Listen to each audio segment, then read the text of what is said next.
You know, it had always been a dream of mine to come to New York, and I think a lot of times you have different ideas about before you come to a big city like New York, what it might be. And I'd lived in a home in Virginia, had a lot of space, and one thing I realized when I got to New York quickly is that space was always at a premium.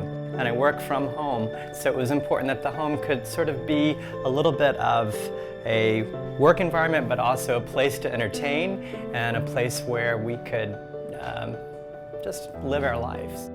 When you're living in a small footprint, you have to make your space go so much further. That's when I got on the internet one day and I came across Resource Furniture.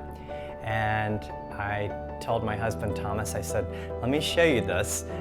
This is something really unique and I want to go check it out. The idea here is that you can take one room or two rooms and suddenly multiply them by having your furniture do more for you. And that's when we came across the beautiful space-saving furniture at Resource Furniture. I always look for things that speak to my heart.